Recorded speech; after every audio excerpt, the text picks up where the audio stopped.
Welcome to episode 14 of the Gentle Knitter podcast. My name is Nicole and I'm coming to you from Ottawa, Ontario. Today is Sunday, March 19th. It's a beautiful day, very sunny, not too cold, which is nice. It's definitely warming up. I think I probably will go for a long walk with Marcel this afternoon, maybe take him to the dog park, which is always a lot of fun.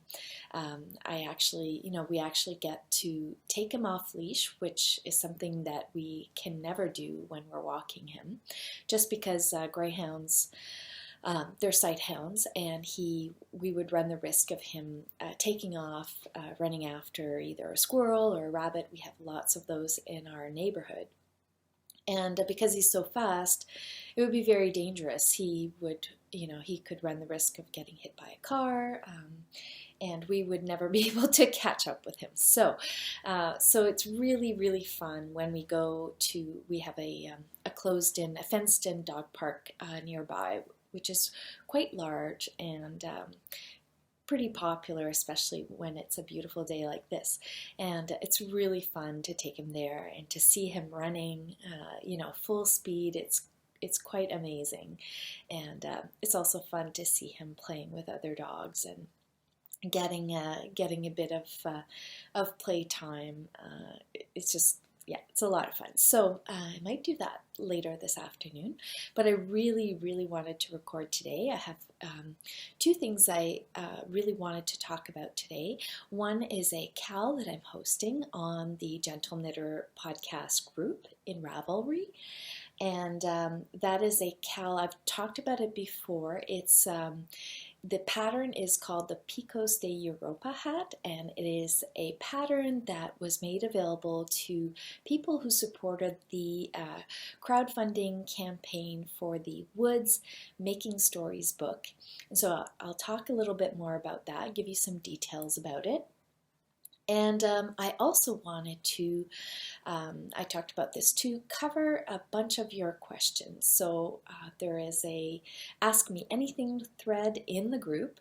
And if you haven't joined the group, go ahead and go to Ravelry, just search Gentle Knitter Podcast in the Groups tab, and please join. There's a tell me about yourself thread, or like an introduction thread, so you can go in there and tell me a little bit about yourself, and that is really wonderful. I thank you to those who have done that.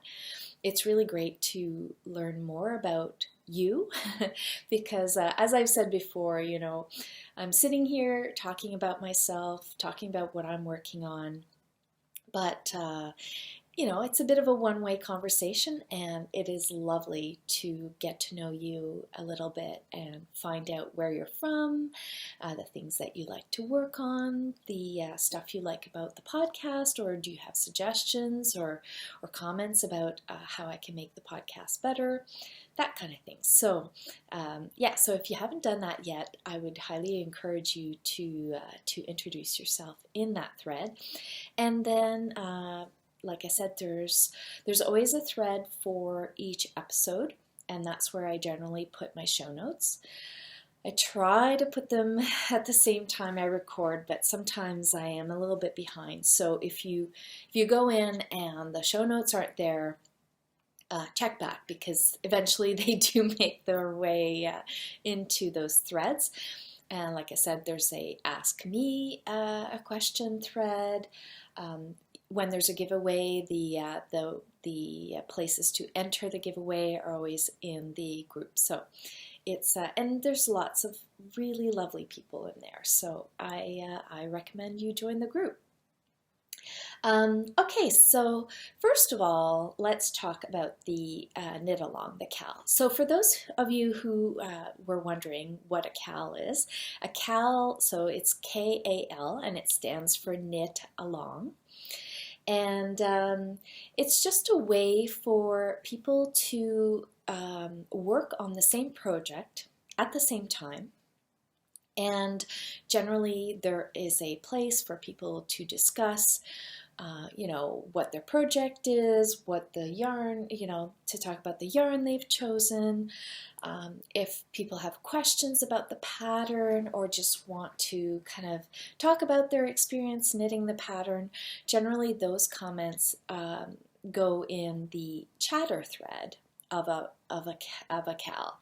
So if you go to the Gentle Knitter Podcast Ravelry group, you'll see that there is a chatter thread where you can post all of that. You can say, hi, you know, my name is this, I'm joining the KAL, I'm gonna knit the hat in this yarn.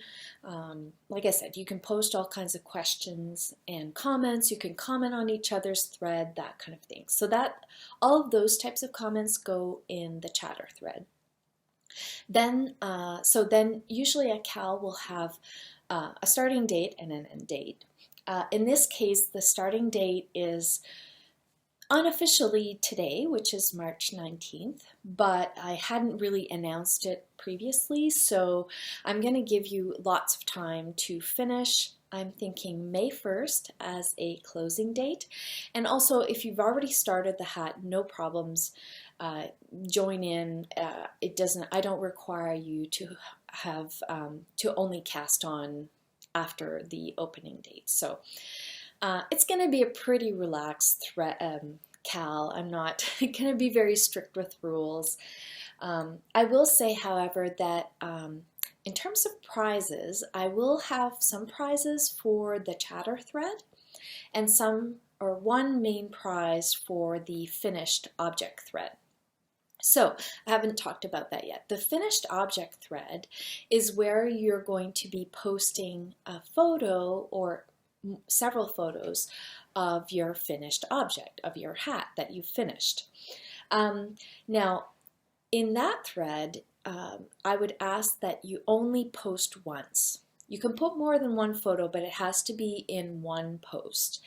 And so basically, every person who finishes a hat will be entered into the FO prize draw. And for the FO prize draw, I'm going to have a slightly larger prize, which will maybe encourage you all to finish your hats. I know that I often need a bit of an incentive to get going on knit-alongs. I actually don't participate that often in knit-alongs, mainly because I'm not very good at following through on them. But I promise you I will definitely follow through on this one. But yeah, so for the FO thread, there will be one main prize, and so one entry per person only. But for the chatter thread, I want to encourage as much chatter as possible. So you can comment as many times as you want in the chatter thread, and I will be drawing prizes from that thread. So the more you comment, sorry, I'm just going to shift my legs here. The more you comment in that thread, the more chances you have of winning a prize. So I'll have a couple of prizes for the chatter thread, and yeah, and I hope that you enjoy doing this knit along. The pattern is a very beautiful pattern. It was designed by Maureen Marcotte, who is one of the people behind the Woods Making Stories book project.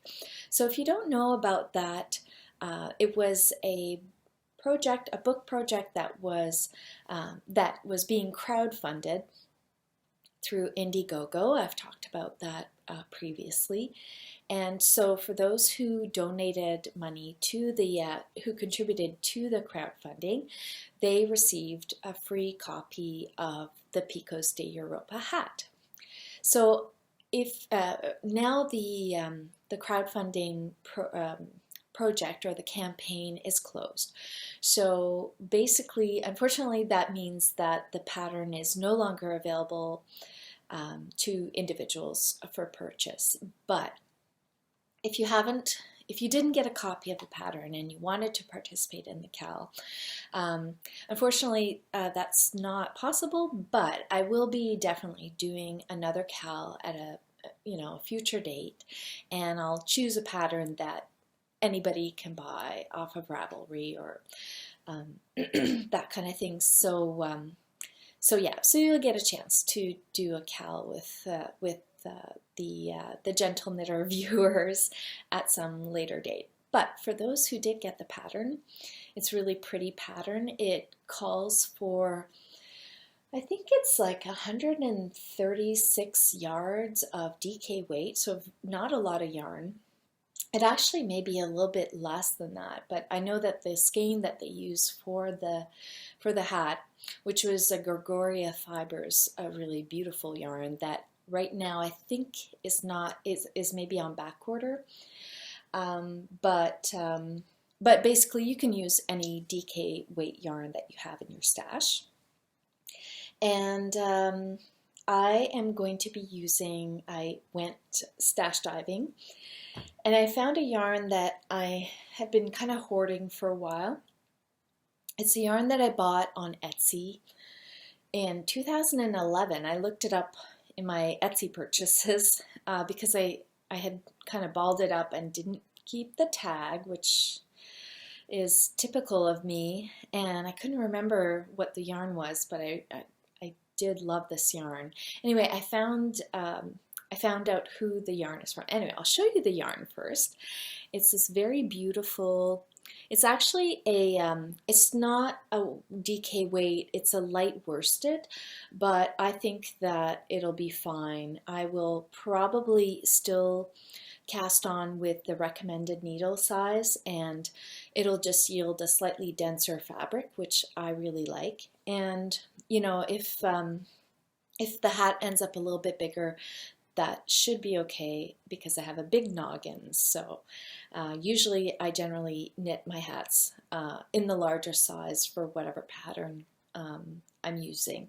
But anyway, the color is called Sun Bleached, and it is a really pretty mix. Okay, I have the light adjusted there, that's better. It's a very pretty mix of pale gray, pale yellow, kind of a sea glass green. It's very, very lovely. It's a merino. It's actually a superwash merino, which I don't really tend to buy superwash anymore. It's not my favorite base, but I do have superwash in my stash, and I'm going to use it because, you know, it's still very pretty, and you know, it'd be a shame not to use it. It's been produced, it's been bought, so, you know, it should be used. But anyway, so this is the yarn I'm going to use. I think it'll be very pretty in the pattern. So I'm going to cast on today, and next time I record, I will talk about my progress. I can't remember now if I said, yes, I think I did. The deadline is May 1st. I'm giving you lots of time because I just want this to be a very relaxed KAL. And I know it's kind of funny to finish a wintry hat in May, but you know what? You will have this beautiful hat that you can tuck into your cedar chest, or you know, wherever you keep your woolens in the summertime, and then in the fall you'll just have this gorgeous hat to look forward to wearing. And of course, if you're in the southern hemisphere, it's perfect timing. You'll get a lot of wear out of this hat very soon. So anyway, I will cast on. What I will do though is I will post, I'll do some posts in the chatter thread to let you know where I'm at, you know, how it's going, and yeah, so whoever is doing the KAL, you can sort of follow along with how my progress is going, and then we will, I'll talk about it more when I record next time. In terms of prizes, I have a few things up my sleeve. I'm going to sort of keep it a little bit mysterious for now.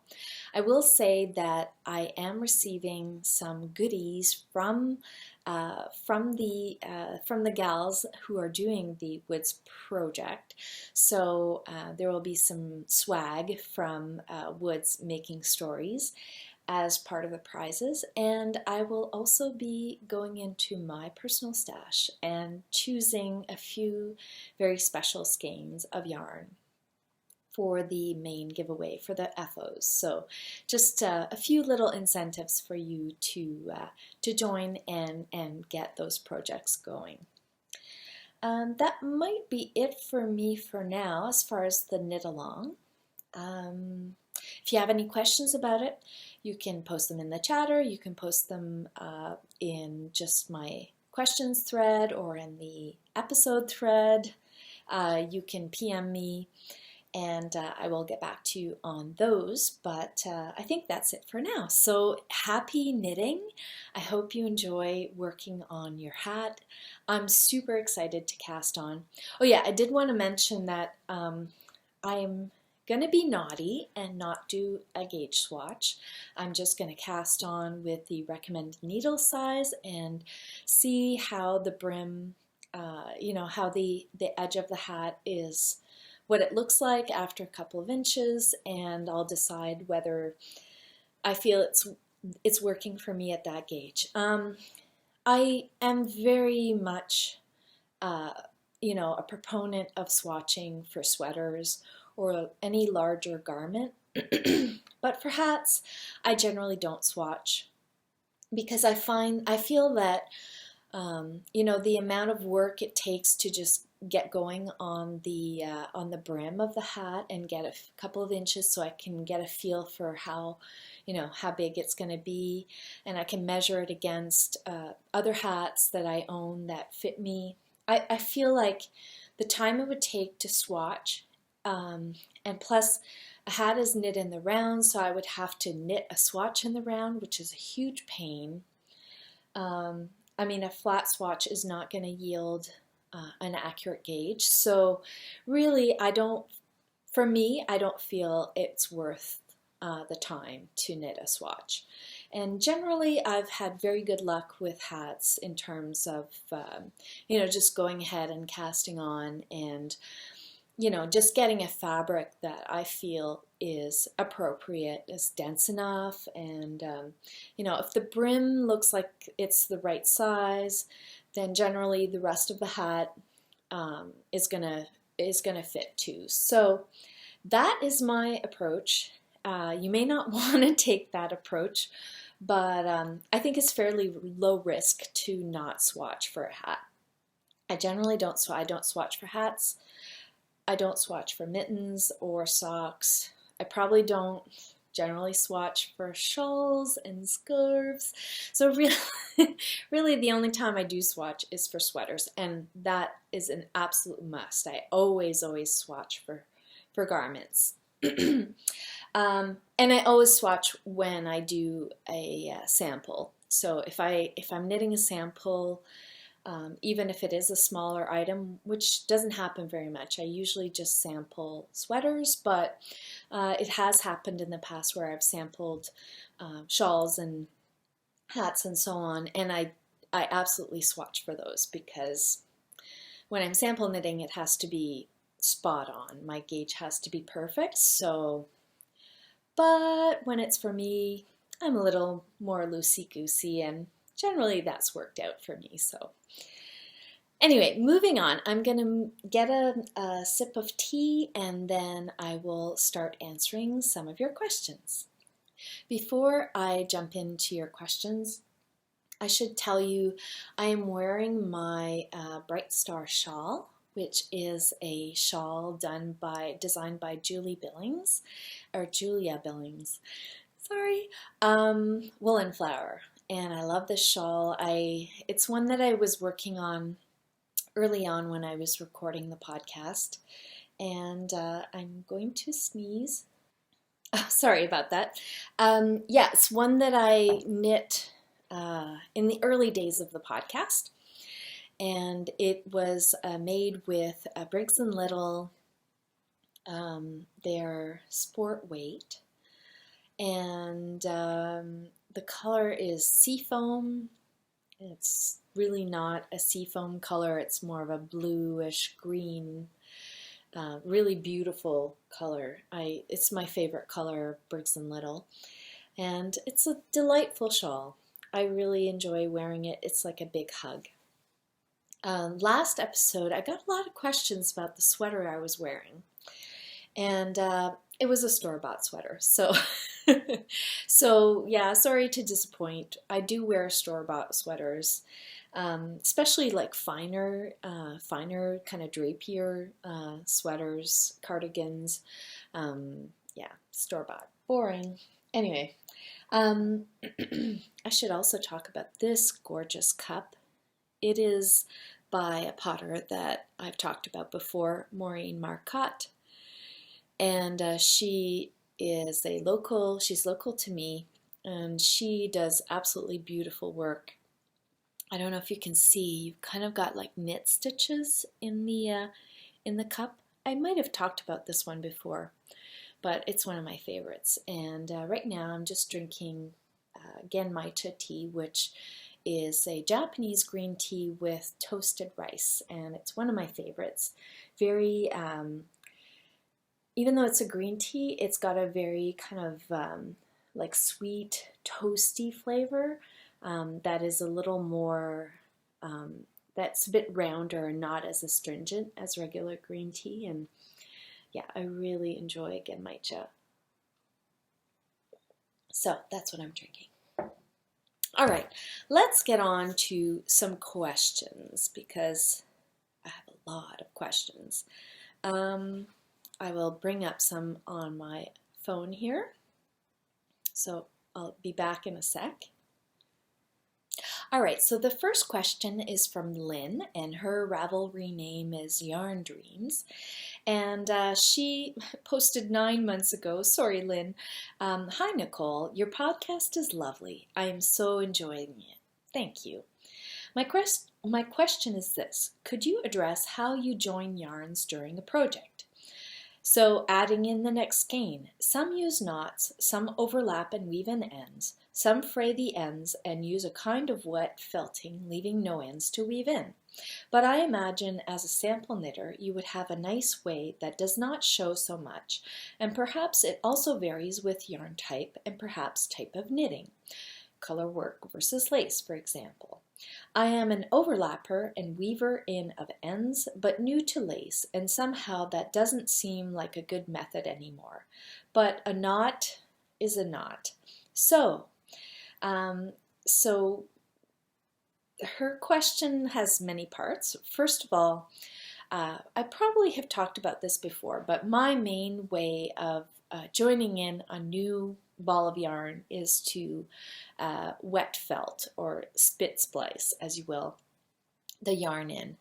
Now this only works if you're using natural animal fibers, because basically what you're doing is you are fraying when you break the yarn at each end, you kind of pull the fibers apart, and I usually will also pinch off about half of the fibers on each side, so that when I join the two ends, it's not extra thick there.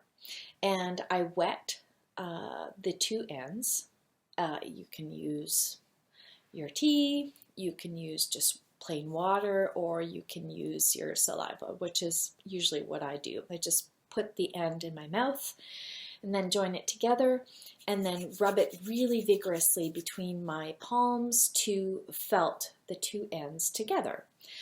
I find that generally that is a really wonderful method of joining in ends, and that way you don't have anything to weave in. If you do it correctly, it is very solid. One thing that I do is, once I've finished felting it, I will tug on both sides. First of all, to make sure that it's secure, but second of all, I had heard or read somewhere that what happens is that will actually help to secure that join, because when you tug on it, the scales that have kind of felted together become even more kind of bound together. So that is, I would say, 90% of the time what I do. And even with lace weight, I've done it. Well, I don't often knit with lace weight. With fingering weight, certainly I've done that. I probably don't I'm not sure if I would actually thin each end before spit splicing fingering weight, because it's already pretty thin, that it wouldn't really show. But that's my main method of joining in. It doesn't work with superwash yarn, obviously, because the scales that contribute to the felting action have been removed in the superwashing process. So with superwash yarn, what I would do, again, I don't knit with it very often, but if I was using superwash wool, or if I was using wool that didn't, or yarn that didn't felt well, like some of the plant fibers wouldn't really felt, I would use what I call a magic knot. I believe it's also called a weaver's knot. If you go on YouTube, there are many different tutorials showing you how to do it. It's the kind of thing that I don't use that often, so when I do want to do it, I do have to Google it and watch the video again to remind myself on how to do it. It's quite easy, but it is a knotting technique that you do have to get it right for it to work. But basically, you're creating a knot that is super, super secure. And once you've created the knot, you actually cut the ends of the tails of both yarns as close as you can to the knot. And believe it or not, sorry, it's very secure. I've used it many times, and those knots have never failed me. So I do recommend those if you need to do a knot. And they're quite invisible. Once you've tied it really tightly, it doesn't show up in your knitting, or at least it hasn't in mine. Now, if you're doing color work and you are introducing new colors and you're kind of going back and forth, because as you go up your different rows, you're constantly changing colors. Well, I don't wet felt or spit splice those new colors in. I generally just start knitting with the new color, leaving a bit of a tail. And at the end, I either darn all those tails in, or sometimes I will actually just knot them, which I know is a no-no. But when I was in Shetland, most of the color work that I saw when we were given the great honor of looking at some of the kind of vintage Fair Isle work at the Shetland Textile Museum, a lot of it was knotted. And, the thing is that with color work, you're usually using very sticky yarns, and, once that garment's been washed, and, usually the steek is also tacked down in some way, those ends are not going anywhere. So yeah, those are just knotted. So I've done that. Yeah, sometimes I darn in. It's tedious. The other thing that you can do is weave in your colors. So before you end a color and you introduce the new one, but you weave it in the back of your work, and then as you start using the new color, you weave in, for several stitches, you weave in the color that you're discarding. And that's a really excellent way of doing it, because all the weaving in is done as you're working. So when you're finished, it's done. The only problem with that method is you have to remember before you get to the beginning of a new color, you have to remember to start weaving it in. And I often don't remember to do that. And then either I have to go back and do that, or I just start it and then weave it in once I finish the garment. So if you can remember to weave in those ends as you go, that's a really good method. The only thing is some yarns, if it's really bulky, it might end up being kind of show, because you would have that one section that's really thick. So that is a method that can work, but maybe not always. You could weave in at different spots, but if you're doing color work, you're always starting new colors at the exact same spot, so that's not always a great way to go. But anyway, those are several methods. Like I said, spit splicing is my number one. It's my go-to technique. But hopefully that helps, and hopefully I've answered your question. Okay, the next question is from Meg, and her Ravelry name is Meg, aka Mrs. M. She writes, I love your podcast and am always enthralled by your opening sequence. What are the apothecary-like bottles? Are they tinctures, teas, or natural dyes? The whole look of this intro and the rustic nature of the wools you use suggest a deep respect for nature. I never tire of hearing people tease out nature's inspiration in their projects, their wool choices, etc. Kind wishes from a rather humid London. That is lovely. Thank you so much.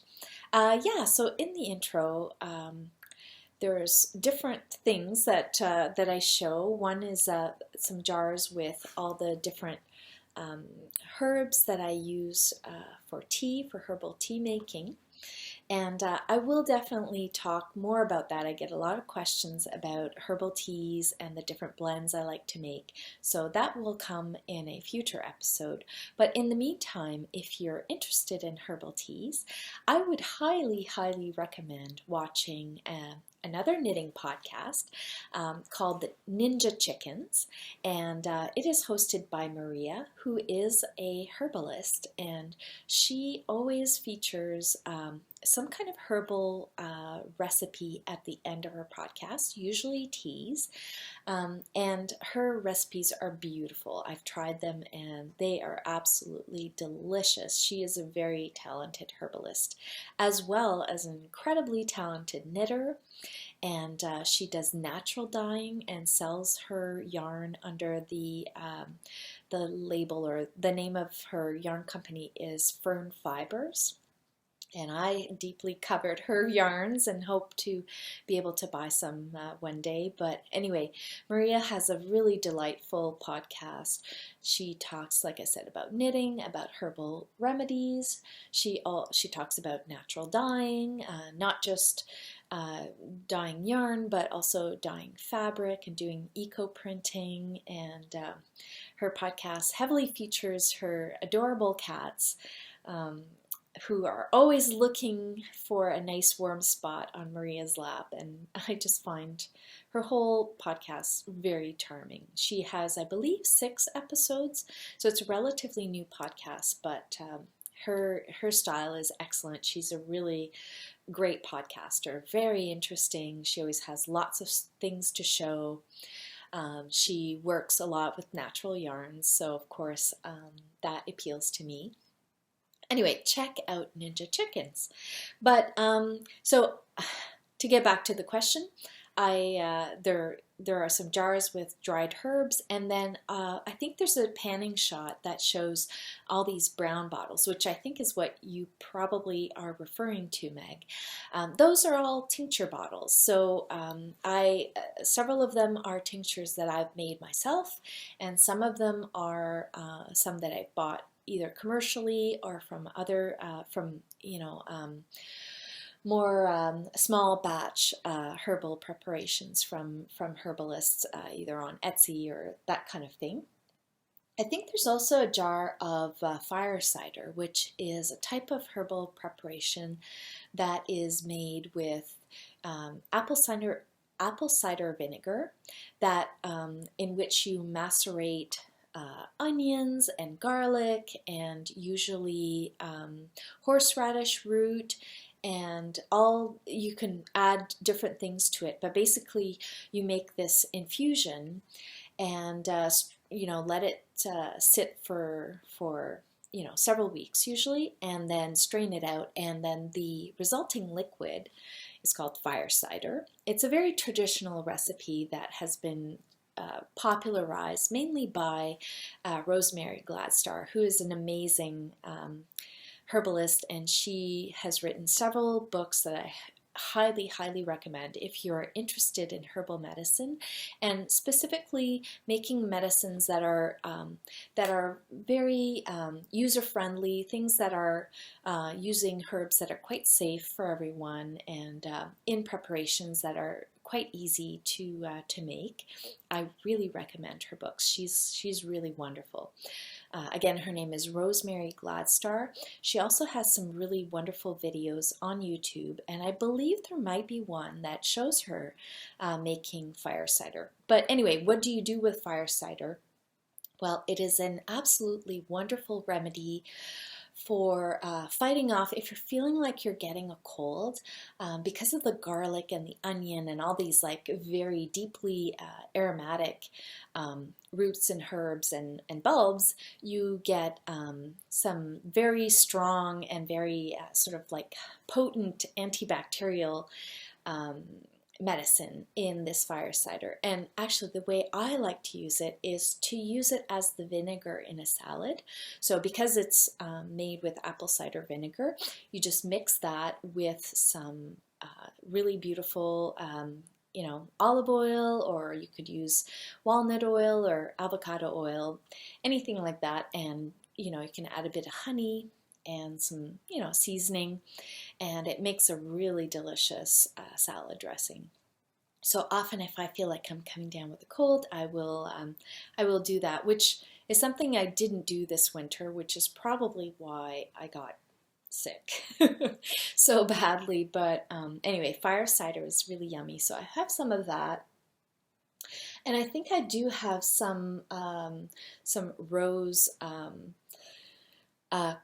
not cordial, but I will make a kind of tincture, I guess, of rose that then I add honey to, and it ends up being kind of a syrup that you can use either, sometimes I put it on yogurt, or I can just put it, if I make like a lemonade or something, I might put some droppers. Basically, it's rose petals that have been macerated in some high-proof alcohol, and then you can sort of create a syrup by using that liquid and cooking it down with honey, and it creates a really lovely syrup that you can add to different foods and desserts. So I think those are the things that you see in that video. I believe that's it. So anyway, I hope that answers your question. Again, I am not I'm not a herbalist. I am interested in herbal medicine, but just kind of for my own use and my own, it's just my own interest. But I will try and talk about it more in a future episode. The next question is one that I get a lot. I will read off the one from, the person's name is Isla Faye, and her Ravelry name is Faye Knits 3. And she writes, I just discovered your lovely podcast and was wondering, what is the music at the beginning of the podcast? I'd like to purchase a song as it is so beautiful. Thank you. I get this question a lot, and so the intro song is by an artist called Mariee Sioux, and she is American, and she's got several albums. They are available on iTunes, and she also has it available for download, I believe, on her Bandcamp account. So I will put that information down here. She's an amazing recording artist, and she draws a lot of inspiration from her heritage, and a lot of her music is about nature and her connection to nature. And I really love her music, and I contacted her through her Facebook account and asked if I could use her music. I asked her permission if I could use a clip of her of one of her songs, and It's called Wizard Flurry Home for those who want to download that specific song. But anyway, she was lovely and gave me permission to use the song. So I'm glad that so many of you are enjoying her music. I hope that you support her and go and purchase her music and enjoy. She's amazing. The next question is from Marilyn, and her Ravelry name is Star Stitches. And she asks, do you play the piano? I spotted a beautiful console in your last podcast. It's my #1 pastime. Knitting is #2. Well, I wish I could say yes. I took a few lessons with a friend of mine who happens to be a piano teacher, and I really enjoyed it. But I have to say, with my schedule and her schedule, it was sort of very on and off lessons. And because we're such good friends, I would go over to her house for my lesson, and we would just end up chatting. And, oftentimes I didn't have time to practice, but I would still go over and, kind of say, oh, I didn't have time to practice. And, I think, learning from a friend is maybe not the best plan anyway for me, because I am not super disciplined, and I think that I would benefit from paying a teacher and then feeling that pressure to kind of get the most out of my lessons. So no, I don't really play the piano. My husband does. He's actually a really gifted musician and plays a long list of instruments. Basically, he plays everything except brass instruments. So he plays cello, guitar, violin, piano, all of the percussive instruments, mandolin, you name it. He is very talented musically. I am not. I have a very good ear. I actually was in a choir for a really long time. So I can play things by ear. When I was a kid, I took classical guitar and played that for a while. And I can strum, I know how to play chords, so I can play, very basic songs on the guitar. But I would love to learn how to play piano. And the challenge for me is because I have a good ear, I tend to sort of not read the music. I just kind of figure out how to play something, which is fine if you're playing something simple, but what I want to do is learn how to play beautiful classical pieces.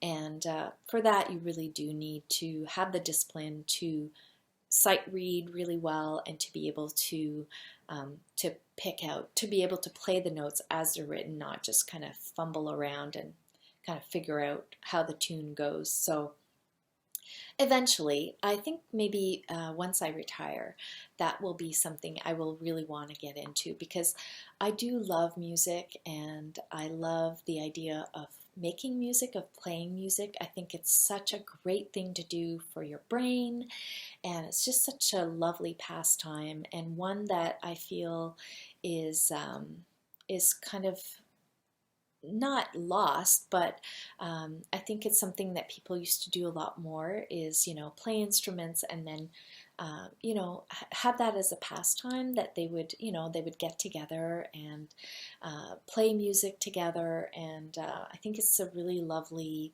tradition. And so I would really like to get into that. So hopefully, like I said, when I retire. The next question is from Victoria, and her Ravelry name is Victoria46. She asks, how do I subscribe to get notifications of when a new podcast is coming out? So the best way to do that is to click below. In YouTube, there is a subscribe button. Now, you do have to go, you have to have notifications turned on in your account to receive those notifications. So if you've subscribed but you're not getting those notifications, it's highly possible that you have them turned off in your preferences. So, so that's how you get the notifications. You can also subscribe to my Instagram feed, because I pretty much always do a post to announce that a new episode is up. So go ahead, and I am the Gentle Knitter in Instagram, and yeah, and just keep an eye out for my relatively infrequent posts. I generally post mostly about the podcast, but you know, once in a while I throw in some eye candy in there. So let's see, she's got another question, and she says, where do you get the flowers and foliage that you use to make your teas? They sound delightful, and it would be fun to mix up a batch and see how it turns out. I do have some lemon balm growing in the yard and roses and lavender, but some of the others are not available. And do I spray them with deer? And I do spray them with deer repellent. Very pesky deer around here, so they may not be good for steeping. So definitely, if you are spraying your plants with any type of insecticide or animal repellent, I would really highly recommend you not use those for teas, because you know, steeping plant matter is really extracting all of those volatile oils and all the constituents in the plant and on the plants. So you want to be using plant matter that is really nice and clean. If you can get organic, that is best, because then you know that there won't be pesticides on the plants. I generally either do some wild crafting, which means that I go in wild areas, either like in the forest or different fields and things like that, where I know they are not using any herbicides or pesticides. Now, when I do that, when I do wild crafting, I am always very careful to only take a very small percentage of whatever plant matter is there. So that just means that you are not kind of depleting that area of that plant. For instance, in the spring, there is a spot near a river here in Ottawa that has a lot of wild nettles, and nettles are my favorite herb. I really love drinking nettle infusions, and I really especially love cooking with fresh nettles. And so I will go and pick nettle tops in the spring. I always pick the really young, tender shoots at the top, and you want to make sure to pick nettles before they flower. They're just a lot nicer to eat when they are young and tender. When I'm picking nettle, I wear gloves, because their stinging nettle is it can be very painful if you brush against the stalks, because they have little hairs that have formic acid, which is the same acid that ants have as a defense. If you've ever been stung by an ant, you know how painful that can be. Well, nettles have the same type of not poison, but the same type of defense mechanism as ants. But anyway, so as I was saying, I generally will, go, it's a really large patch, and I probably only pick, out of every 10 plants, I maybe pick, 1 or 2 plants. So I'm only, kind of taking 10, not even 10% of what's there, because obviously I'm not doing the whole patch, but I try not to kind of decimate one, square meter. I sort of move around to just sort of spread out what I'm taking, so in order not to adversely affect the success of that patch of nettles. So that's one way I get my plant matter. And then the other is by ordering online or buying locally. There are several stores here in Ottawa that carry really high quality herbs. If you're in Ottawa and you're wondering where I shop, I generally shop at a store called Mother Earth, and it's on Richmond Road. And that's an excellent store. They have really beautiful, very fresh great selection of herbs, and that's my number one go-to. Companies that I order from online, the main one is Mountain Rose Herbs. That's a really excellent company, and I trust their, their products are really high quality, mostly organic. But there's lots of different companies. I would say just do your research and buy quality herb ingredients. You'll make some really quality, lovely teas. And also, do your research, because just because something is a herb or a plant doesn't mean that it's not, toxic in certain quantities, or maybe, you could have interactions with medications that you're taking. So, do your research.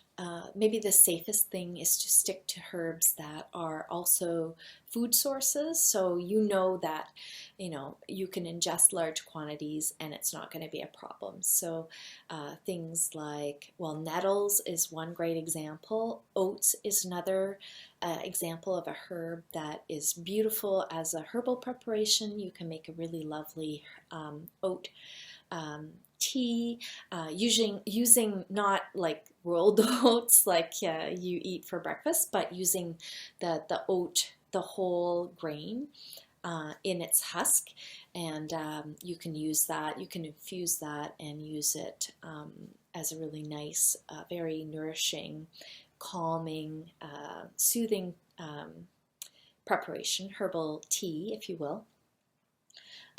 So herbs like that, or chamomile, lavender, rose, those are all very gentle.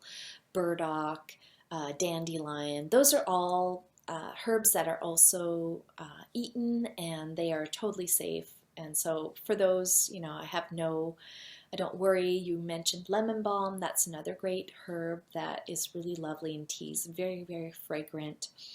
But do your research, be smart, be your own health advocate, and make sure that you educate yourself so that you make the best choices for yourself, because everybody is different, everybody has different health concerns, and different constitutions. So anyway, that's my that's my kind of general disclaimer, and I really encourage you to explore, if you're interested, to explore the world of herbal, like medicinal plants and all that, because it really is a fascinating topic, and there's so much to learn, and it's a great, it's a great thing to get into.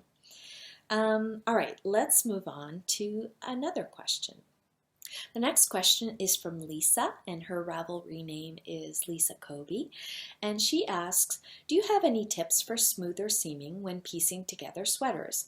I find my seams are not even, and that's preventing me from knitting garments that I might otherwise want to knit, because I'm afraid and I won't be able to produce the kind of finish I want.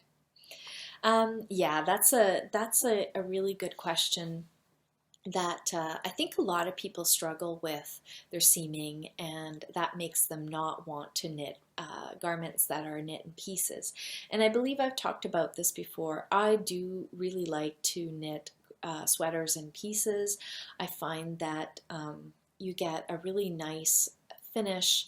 The seams are very good at producing structure and kind of stabilizing your knitting so that it doesn't stretch out, and it just stays really nice and kind of holds really well.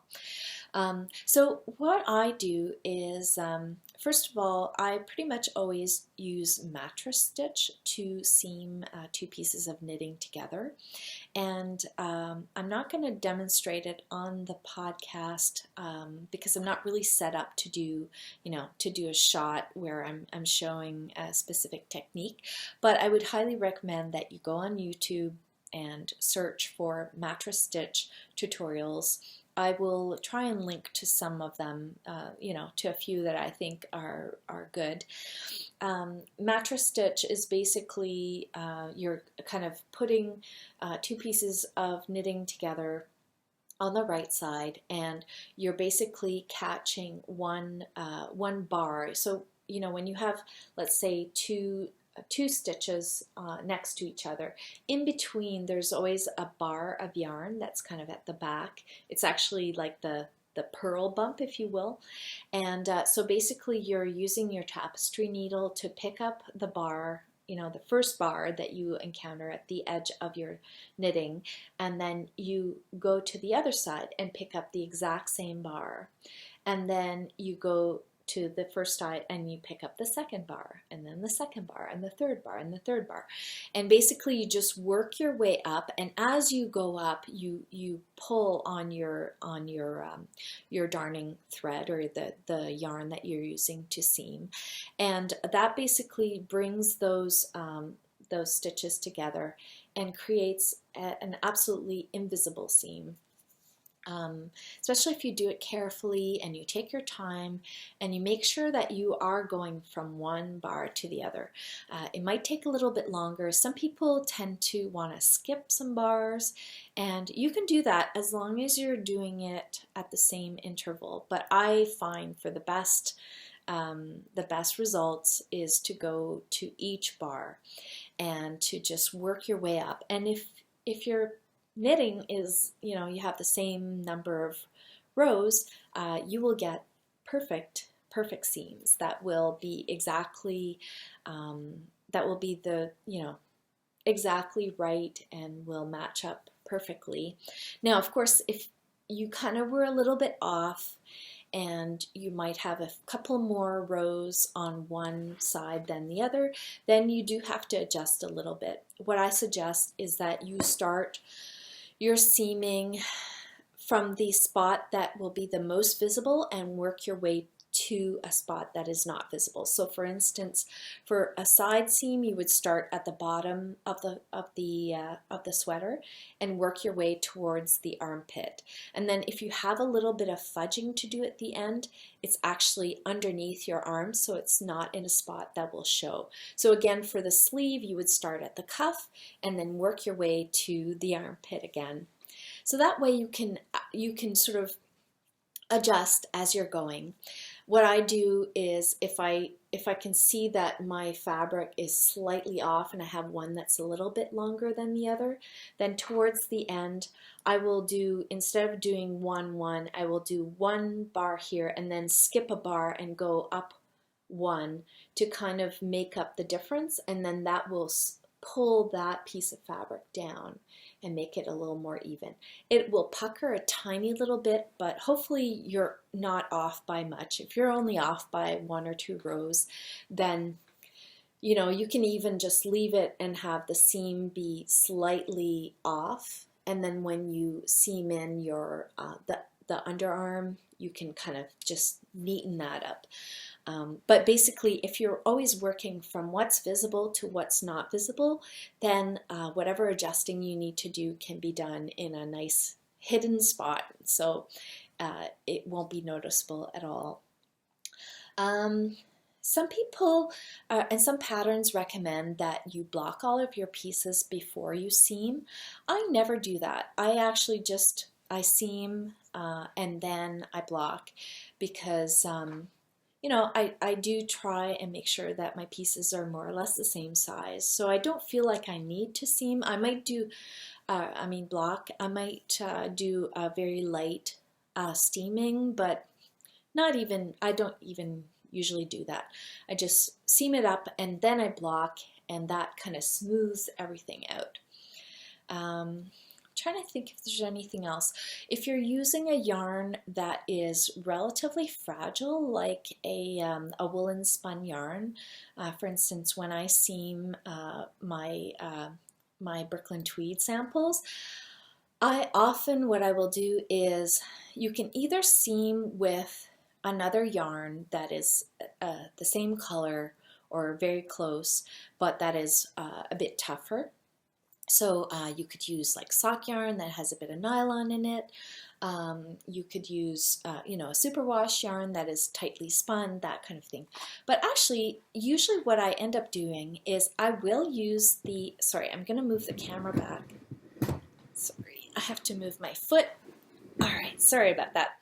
I will use the Brooklyn tweed yarn, the woolen spun yarn, but so I have a length of it, and then I put it on the needle, and then I twist it to add more twist to the yarn, and then I seam up, and that gives a lot of strength to the yarn, and so I can seam up with the delicate woolen spun yarn, and it's not a problem. So anyway, that's another little tip for you if you're seaming with something that's a bit more fragile. Like if you were using Lopi, that would be another good yarn where you could add some twist to the thread that you're using to seam.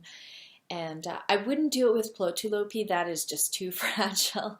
But you know, or any other unspun yarn, I don't think that would be a good idea. But for something that is lightly plied, a single ply, that's another, if you're using single ply yarn, you could just twist the yarn before you start seaming up, and you'll get good results. All right, on to the next question. The next question is from Dorothy, and her Ravelry name is All That Cake Knit. And she asks, I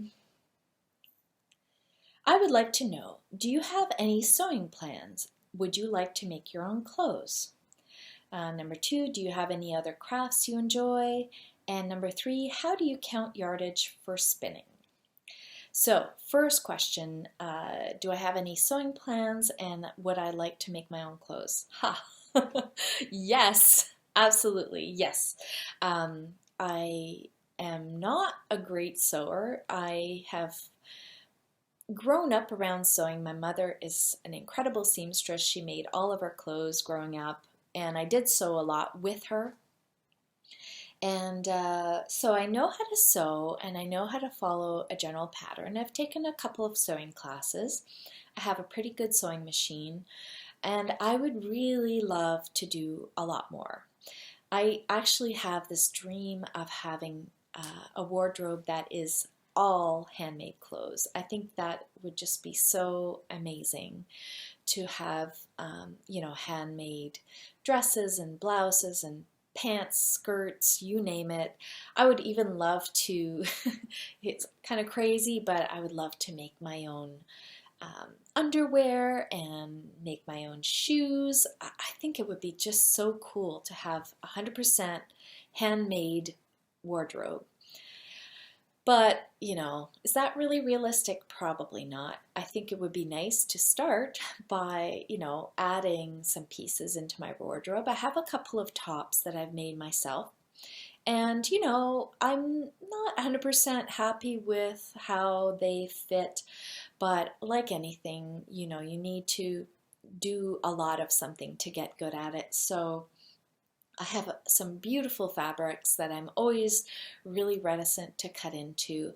And I think what I need to do is perhaps get some fabrics that, you know, that are still lovely, but that maybe aren't quite as precious, and just kind of go for it and do a lot more sewing, do some practicing, maybe sew some patterns that I had in mind with fabric that I would treat as a muslin. That would be, so a muslin is a fabric that, like an inexpensive fabric that you would use to sew up a pattern before, to kind of test out the pattern and sew it up, or sew up the components that need to be fitted before you cut into your expensive good fabric. So you sew it up in cheap muslin fabric, fit it properly, and then you know, if you didn't cut out the right size, or if you got the seams wrong and you have to rip things out, you haven't ruined some beautiful fabric. And then once you get the fit right, then you use what you learned from your muslin to make, you know, your pattern sizing choices and all that with the nice fabric. But I think what would be cool is to try and find some fabrics that are not expensive but would still be nice to wear. You know, I'm thinking just some really nice basic fabric that you can get at any Joann's, like some seersucker or gingham or just some chambray, that kind of thing. Not, not expensive fabrics, but that would still be lovely to wear, so that once I've sewn an item, if I am happy with it, I end up with a product that I can wear. It's not going to happen anytime soon because, let's face it, I don't have time, but I really do love the idea, and I'm really hoping to do more in the future. Again, maybe when I retire. I'm going to be really busy when I retire. So the next question, do you have any other crafts that you enjoy? As you know, I also do spinning, and those are the main two. I would love to learn more crochet. I've seen a lot of really fun crochet patterns and projects out there, especially some of the scrappy blankets. I think it would be really fun to do one of those with all kind of different leftover yarns. I think it would be really pretty. I see a lot of crochet blankets that use some really bright, colorful sock yarn, which is really cool, but I haven't seen a lot of people doing that style of project, but with, more natural, rustic yarns, and I think that could be really, really fun. So crochet is something I would like to do more of. I used to do a lot of drawing and painting and that kind of thing. I don't do that so much anymore, but it is something I still enjoy playing around with once in a while. I think those are my main hobbies, really. I'd love to do more quilting, hand sewing, that kind of thing, but my main one is definitely knitting and spinning. And the last question, how do you count yardage for spinning? I use a tool called a niddy noddy, which is a wooden, it's kind of like a branch with two arms at the end that are perpendicular to each other, and you wrap your yarn around it in a back and forth pattern, and that basically it skeins up your yarn, and but like one full wrap will measure, depending on the niddy noddy that you have, depending on the size, will yield a certain yardage. So for instance, my niddy noddy, one full wrap ends up being 1 meter. So once I finish wrapping my yarn on the niddy noddy and made a skein, I can count the number of strands that are in the skein, and then I know that if I have 200 strands, that means I have 200 yards. So that's how I count my yardage. There are different machines, I believe, that will count yardage for you. Not sure how those work. I think that there's something that as you're winding yarn and the yarn goes through a certain implement, it counts yardage. I have no idea how that works. If anybody knows, feel free to post it in the in that thread. But yeah, the low-tech version is a good old niddy noddy. I have a question by Pink Rose Cottage, and her name is Michelle, and she asks a question that I've gotten several times. She wants to know a bit more about the blue sweater that I'm wearing in the intro while I'm spinning, and that's a very old sweater that I knit for myself. It's probably one of the first sweaters that I made for myself. It's from an old Rowan magazine, and unfortunately I don't have it anymore, so I cannot tell you what the pattern is. I will try and search for it on Ravelry and see if I can find it, but it is, yeah, it's a lovely cardigan. I don't even know what yarn I used. I'm sorry, I have I'm only answering it very poorly because I do get that question often, and basically the answer is I don't know. The next question is from Penny Ray Creates, and she asks, she says, designers suggest in a pattern description to select a yarn with good stitch definition. How do I choose a yarn with good stitch definition? So basically, a yarn that has good stitch definition is a yarn that is generally fairly round and fairly, I don't want to say tightly plied, but has quite a firm ply. And what happens with that is that when you knit a pattern, the yarn will really conform itself to the pattern that you're creating, and it will show through really well. So think about a yarn that is fairly loose and maybe a little bit fuzzy. When you knit it up, that looseness and that fuzziness will mean that the stitches are not going to be very crisp, and so the pattern, whatever pattern you're using, is not necessarily going to show very well. If you're using a yarn that is not fuzzy and it's been plied firmly, then it will definitely conform to what you're doing with your needles. So if you're doing, let's say, a seed stitch pattern, or if you're doing cables, they will really pop out and be very, very defined. And that is generally what people mean when they talk about a yarn with good stitch definition. So a couple things to look for is the fiber content. So again, you want a yarn that is maybe not super fuzzy. So you might want to stay away from blends that have mohair or angora, and maybe look at more, oftentimes long wool yarns will, they have long fibers, and when the yarn is plied, you end up with a yarn that is quite defined and quite smooth, and that generally yields a good stitch definition. The other thing you can look for is yarn that is worsted plied and not woolen plied. I've talked about this quite a bit, but basically worsted plied yarn is yarn where the fiber that has been used to make the yarn has all been combed. All of the threads or all of the hairs in the fiber have been combed in the same direction.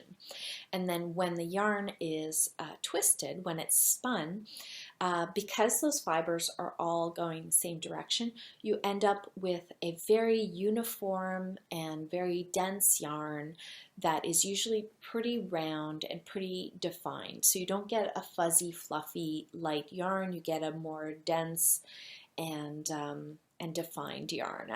That's the only way I can kind of describe it. Is that it's generally rounder and more compact and more defined looking. A woolen yarn is a yarn where the fiber has been prepared so that they are not combed in one direction. They're kind of all jumbled up, and then when it's spun, those jumbles kind of create air pockets in the yarn, and it results in a fuzzier yarn that is very like squishy and not uniform. So you end up with yarn that doesn't have quite as much stitch definition. It's not as smooth and round looking. It's usually kind of fuzzy and very light, and you end up like this yarn is not wool. It's not worsted spun, it's woolen, and you see how it's quite fuzzy, and it's not shiny, it's not smooth, it's got a halo, and it doesn't have as good a stitch definition as a worsted yarn does. Those are the things that come to mind right now. Certain fibers have better stitch definition than others. Certainly something like cotton generally has pretty good stitch definition because it's very crisp and kind of rigid. So things really pop out. If you're doing like seed stitch in a cotton yarn, you generally have really good stitch definition. Same with linen. Maybe that's generally true of a lot of plant fibers. Again, probably depending on how it's prepared. Um, anyway, I hope that helps somewhat. There's probably lots more to say about stitch definition, but those are the things that come to mind, you know, for me. And then she asks, any suggestions for organizing or packing your on-the-go knitting bag? I like to keep things simple. Well, oh my goodness, there are a million options out there in terms of project bags. If you're somebody who likes to keep things simple, then maybe you want a bag that is big enough to hold your project and also the yarn that you're using, and maybe a few pockets for some for the different tools that you're going to need while you're working on the project. I have to say, my method, there's no method to my madness. I just have stuff everywhere in baskets, in random bags, and I am usually kind of just throwing things around, I'm not, I guess what I'm trying to say is I'm not very organized, so I'm probably not the person to answer that question.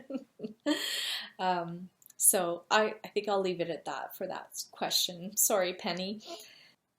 Well, I think that's going to be it for questions today. I'm starting to get a little hoarse, and it's 1 o'clock. I'm starving. I need to go eat. I still have lots of questions to answer, so I will do another questions thread in a little bit. But I hope you're well and enjoying this beautiful weekend, and I look forward to talking to you very soon. I will be heading over to the Picos de Europa KAL thread in the chatter thread, and I will post my beginnings of the hat that I will be knitting with this beautiful yarn, and I look forward to seeing your progress on your hats for those who are participating in the KAL. So be well, and we'll talk to you soon. All right, bye.